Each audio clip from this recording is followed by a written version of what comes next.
Good afternoon, everyone. Welcome to our pre-lab lecture. Today's experiment is on determination of limiting reagent, determination of limiting reactant, reagent or reactants, the same thing. This is a concept you will see over and over, and you will use even beyond general chemistry courses in organic. You synthesize your compounds, you will determine either percent yield, and this will be a function of the limiting reagent. Quite often when you are given a chemical reaction, all right, represented by a chemical equation, it does not mean that you have equal amount of reactants in that chemical reaction. A reactant could be present in small amount, the other one could be present in large amount. You can look at that and you can determine how many or how much of a desired product will be produced in a chemical reaction. This will call for being well-rounded in stoichiometry, all right, which is the study of quantitative relationship between your reagents and the desired product. By now, you should be able to balance the chemical equation using the coefficient. You should understand what those coefficient means, all right, in a chemical reaction. That means the numbers which goes in front of a reagent, in front of a product, in order to balance the equation. There are different types of stoichiometric calculation, mole to mole, mole to mass, all right. By now, you should be able to comfortably perform stoichiometric calculation. I will not really go in details into those types of calculation, but I want to just kind of like go over the data sheet and use an example. All right, use an example to show you how you will complete the data sheet. There are prerequisite skills you need to have before completing the data sheet, and I'm going to list those. Prerequisite skills. You will write down those equations. Okay, I want you to write down those equations, and you will make use of them. One is the concept. These are prerequisite.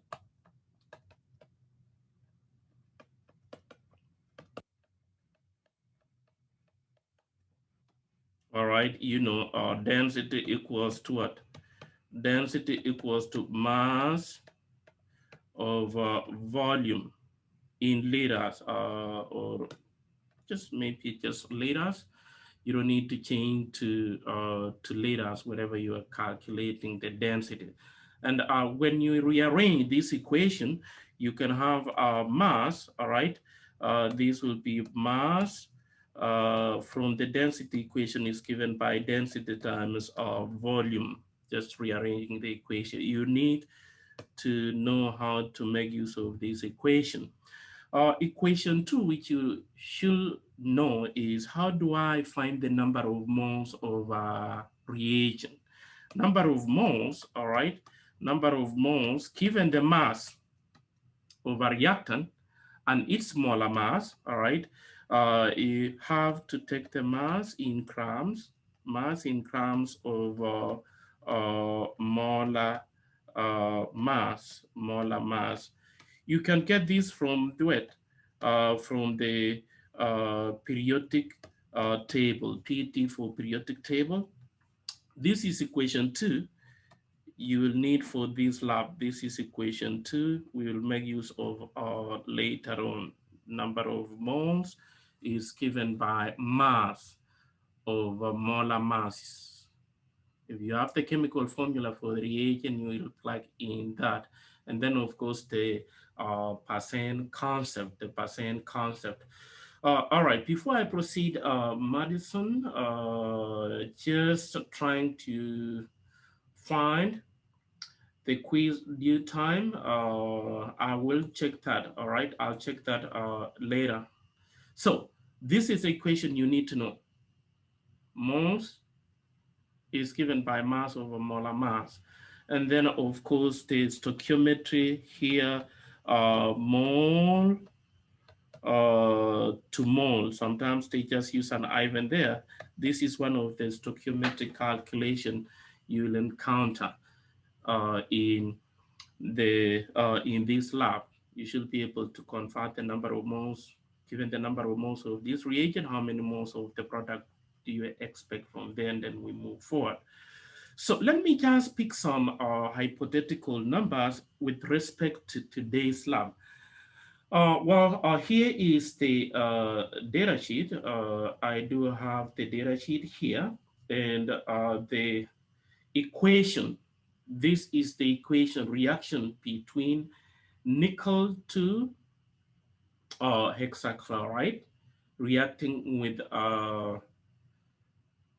ethylene diamine. This is ethylene diamine to produce nickel or trees, all right? Trees ethylene diamine chloride. This is the desired product, plus of course H2O. Take note of the mole ratio. It is 1 to 3 to 1 to 6. Okay, mole ratio is 1, and there is nothing in front.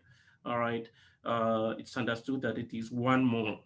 It does not mean we have 1 mole, we have 3 mole. It's just a mole ratio. If you take 2 here, you'll take 6 here. That's what those coefficients mean in the balanced equation. The objective of this lab is to determine which one is the limiting reagent given certain amount of reagent A and given certain amount of reagent B. I will pick, all right, I will pick just hypothetical numbers and write the equation. If I have an equation, this is nickel to chloride hexahydrate reacting with let me just write En for ethylene diamine to produce trees. I'm just going to abbreviate that plus 6 moles. I meant to say 6 moles of H2O here. I should have even used 6 here. There is 1 here.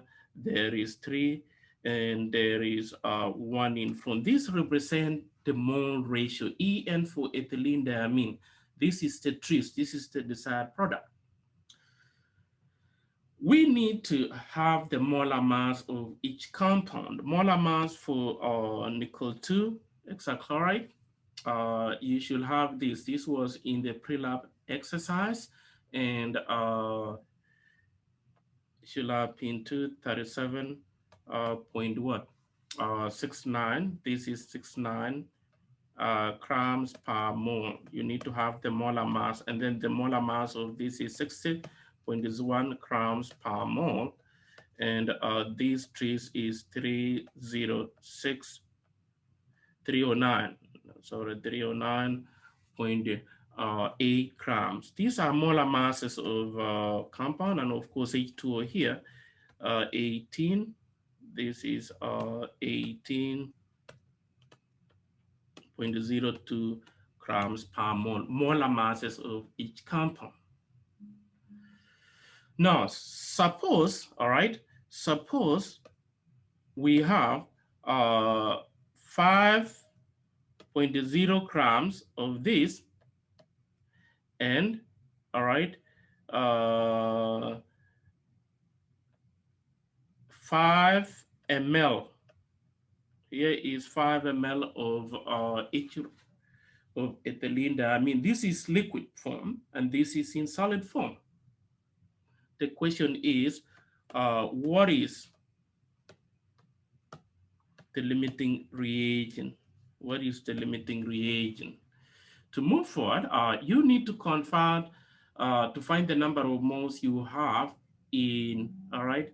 You need to find the number of moles you have in the first reagent, 5 grams, and how many moles you have in 5 ml of ethylene diamine solution. By the way, this is ethylene diamine solution. Right here, This one right here is ethylene diamine solution. There's a difference between solution and ethylene diamine.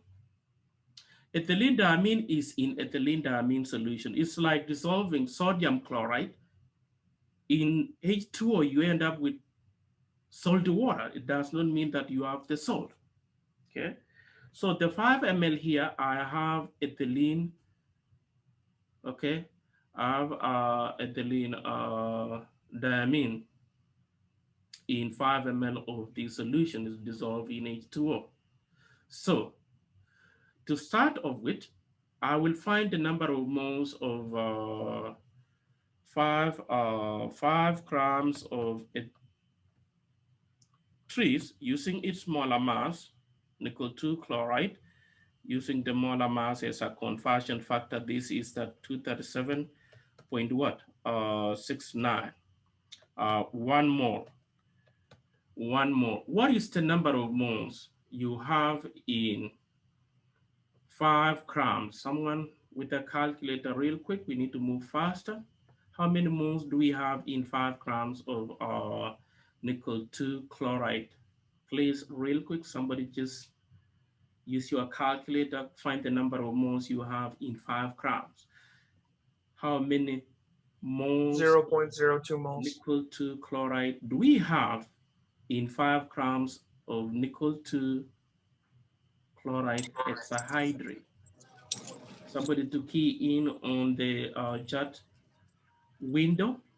We are all on the same page, please. It will be Somebody 0.02. help us, please. No. Tip That's what I kept telling you. I was like, I wouldn't be down here. 0.0 Evans, thank you.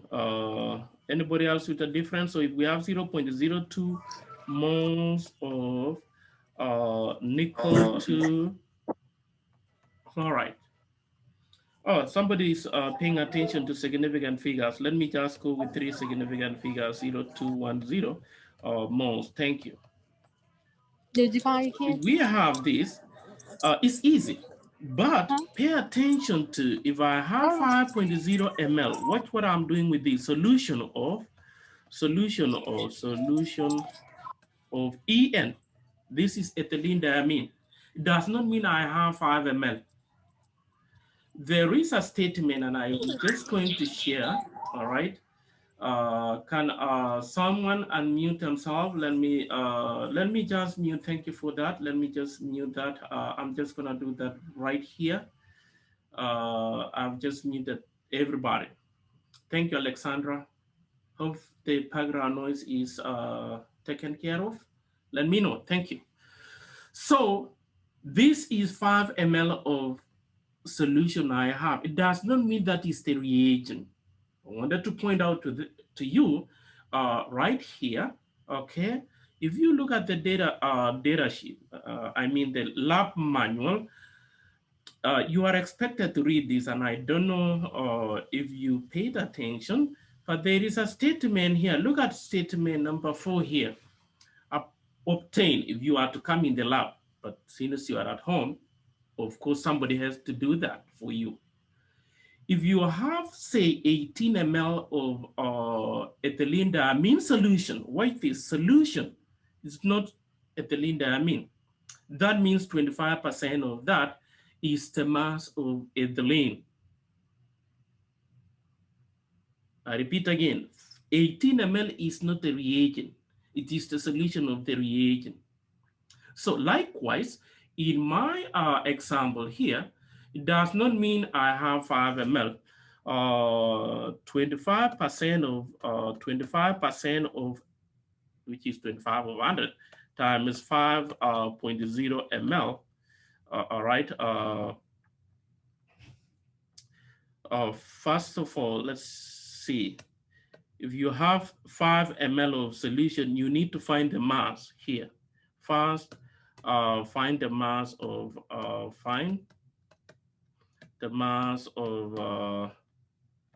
5 ml. And using the density, you see here, you are given the density of the solution. You have the density of the solution is going to be the same is going to be the same solution we are using.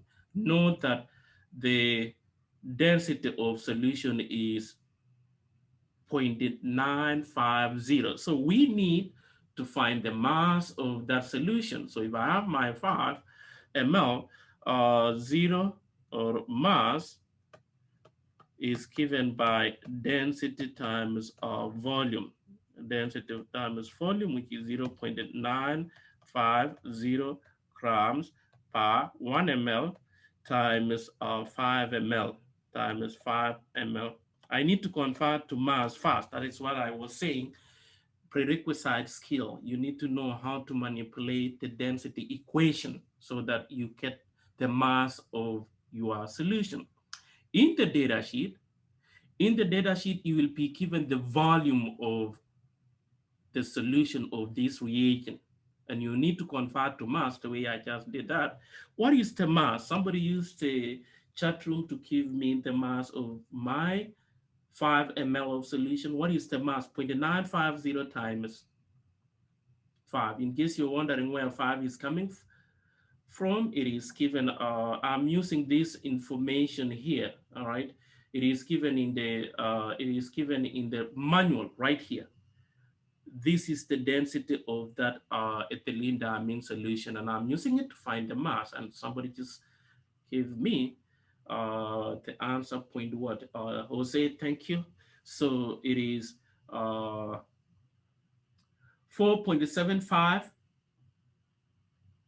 So let's see. So if you say you get 4.75 grams of solution, so this is the grams of solution, and then 25% of this will be 25 over 100 times 4.7 what? 75, which is now the mass of our solution, 1.1875 grams of En. Now it is no longer what? It is no longer ethylene diamine solution. Get the difference between ethylene diamine and ethylene diamine solution. So we have figured it out how much will now react. This is the amount of ethylene in 5 ml of solution. So with that, convert to number of moles.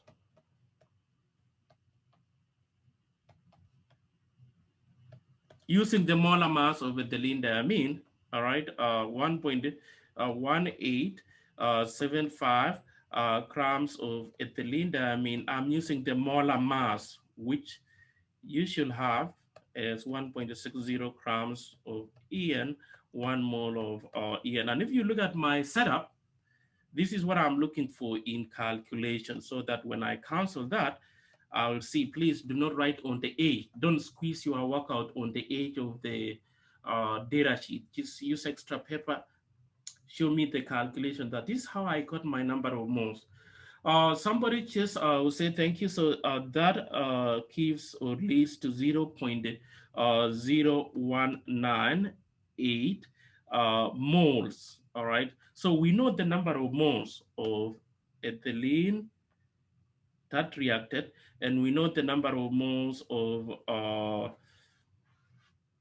nickel 2 chloride that reacted. So you can use H2O or you can use trees to find the limiting reagent. Doesn't really matter which one, unless it is a specific that what is the grams of trees ethylene diamine chloride is produced, and then you'll have to find the mass which is produced. So I'm going to use the mole ratio.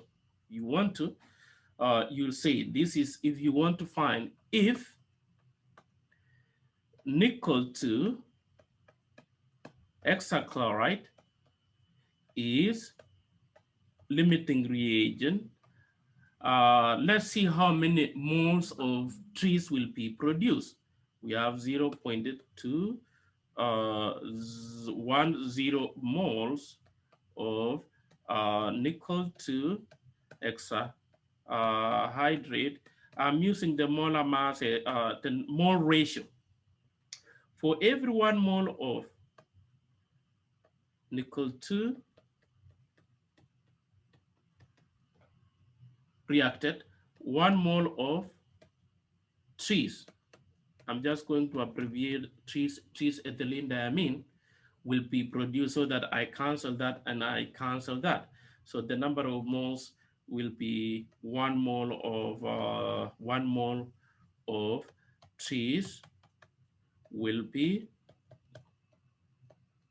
produced.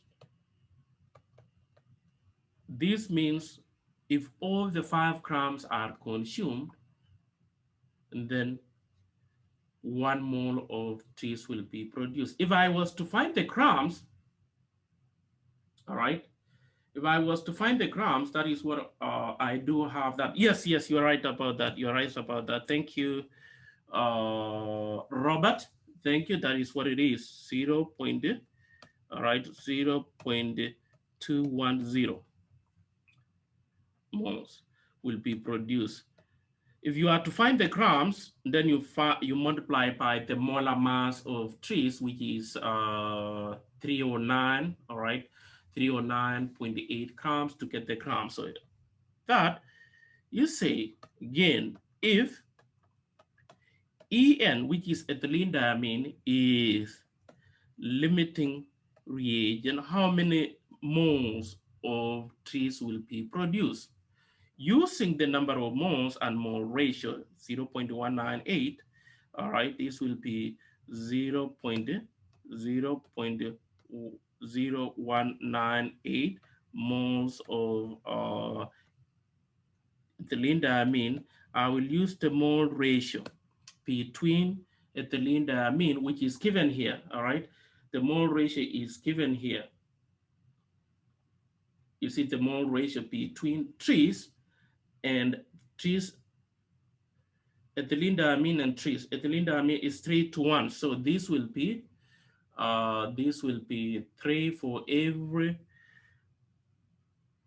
3 moles of En consumed.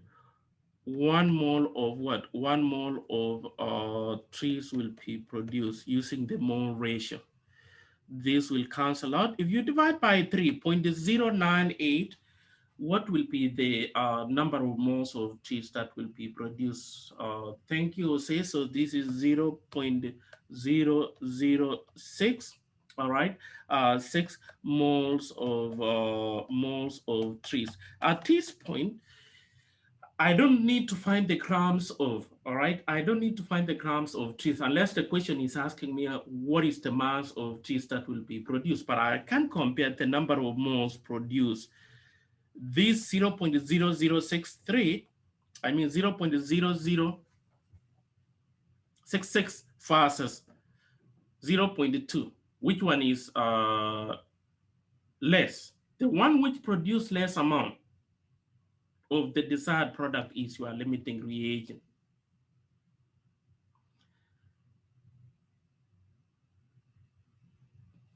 That should be 0.02. All right, yes, that should be 0.02 here based on what we had here, correct? 0.02. So if we have 0.02, 0.02 versus 0.006, we make a conclusion that therefore limiting reagent is ethylene diamine. Ethylene diamine, this is the limiting reagent. The one which produces less amount of the desired product is the limiting reagent, What I just wanted to point out or still stress is step number 4, how you manipulate the density equation and the percent composition of ethylene diamine in order to find the number of moles. So on the data sheet, all right, this is the data sheet, which you can easily find the mass of nickel 2 chloride by finding the difference between the two is easy. And then from there, you should have the mass of,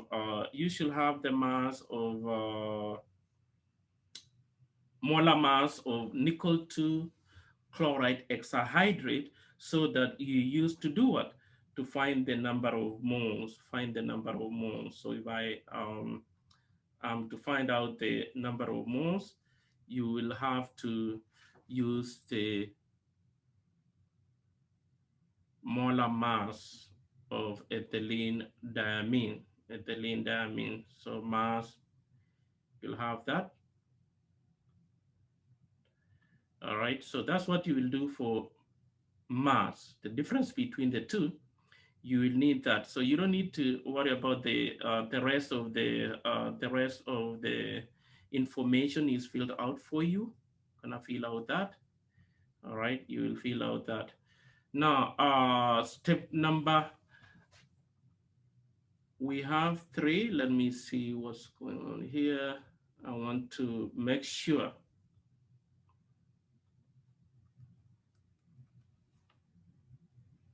for the step number 3.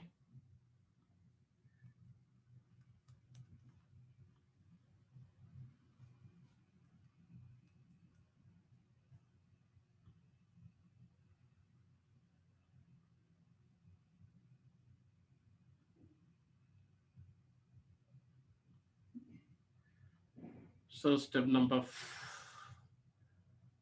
4 here, I think it's step number 4 or 2, mass of ethylene diamine.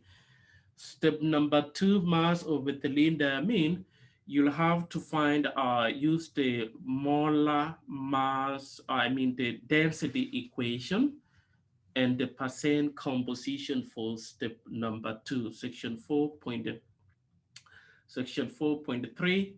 You'll have to find the mass of 4.2, mass of molar mass of nickel 2 chloride, moles of nickel 2 chloride. You can do that. Mass of ethylene and mass of number of moles of ethylene chloride. Moles of nickel 2 chloride that will be produced, all right, moles of nickel 2 that will be produced, number 7 here, you'll have to use the equation, mole ratio, the way we did to find the number of moles of nickel 2 chloride trees and see which one is the limiting reagent among the two if you compare that. From here, you can identify the limiting reactant, all right, by comparing the two values from step 7 and step number 8. 7 and 8, you'll have to see which one will give you less amount of side product. Mass of nickel 2 consumed based on what you will have by doing the calculation on step number 4. You will calculate excess reagent based on the information given here. You see theoretical and percent yield. Remember, the law of mass conservation, matter cannot be created or what? Or destroyed. Matter cannot be created or destroyed. That means the mass consumed, total mass consumed should be the same as the total mass of your product at the end of the reaction, Is there any question before we break for the quiz? Dr. Langer, I got any question before I make the quiz available? Yes, I got a quick question for this data sheet. If there is no question, I will stop sharing my screen and make the quiz available. And I'm just gonna make the quiz available. I'm just going